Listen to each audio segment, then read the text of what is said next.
Hey everyone, welcome to another installment of Harry Potter Theory. In today's video, we're going to be discussing Dumbledore, Voldemort, Frank Bryce, and the Goblet of Fire.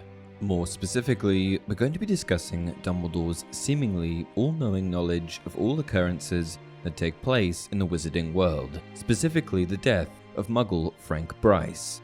Frank Bryce was a Muggle who came from and lived in the village of Little Hangleton, England, the same place where Voldemort's family was from. As a young man, Bryce served in World War II, and when he returned home to Little Hangleton, he ended up becoming a gardener for the Riddle family. Unfortunately for Bryce, when a young Tom Riddle finally returned home to kill his father and grandparents, successfully, I might add, the only person left at the scene of the crime was Frank. For this reason, he was the primary suspect for the Riddle's murder, a crime that he obviously did not commit. Though Bryce was a primary suspect in the Riddle murders, and though he was initially arrested, there also wasn't sufficient evidence that he had done it, which meant that he was able to avoid jail time.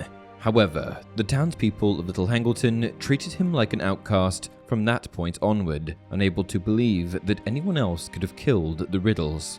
As far as I'm concerned, he killed them, and I don't care what the police say, and if he had any decency, he'd leave here. A Little Hangleton resident. After Bryce was released from the police station, he returned to the Riddle family grounds, where he lived a solitary, disconnected life in a small cottage.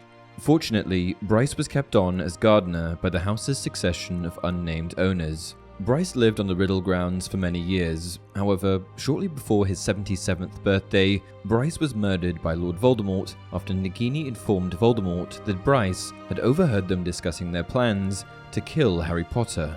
He was screaming so loudly that he never heard the words the thing in the chair spoke as it raised a wand. There was a flash of green light, a rushing sound, and Frank Bryce crumbled. He was dead before he hit the floor. However, Bryce didn't go out without giving Riddle, the young whippersnapper, some attitude. "Is that right? Lord, is it? Well, I don't think much of your manners, my lord. Turn round and face me like a man, why don't you?" What's particularly interesting about Bryce's death, however, is that Dumbledore seemed to somehow know about it. Chapter 23 of The Half-Blood Prince mentions this. After an interval of some years from Voldemort's first death, however, he used Nagini to kill an old Muggle man, and it might then have occurred to him to turn her into his last Horcrux. So my question is, how? How could Dumbledore have possibly known about the death of an old Muggle man in a little town? The answer to this question actually lies in the books. However, it was mentioned much earlier on, in the Goblet of Fire. Dumbledore sighed again, and he looked older and warier than ever. The years of Voldemort's ascent to power, he said, were marked with disappearances. Bertha Jorkins has vanished without trace in the place where Voldemort was certainly known to be last. Mr. Crouch, too, has disappeared within these very grounds, and there was a third disappearance, one which the Ministry, I regret to say, does not consider of any importance, for it concerns a Muggle. His name was Frank Bryce. He lived in the village where Voldemort's father grew up, and he has not been seen since last August. You see, I read the Muggle newspapers, unlike most of my Ministry friends.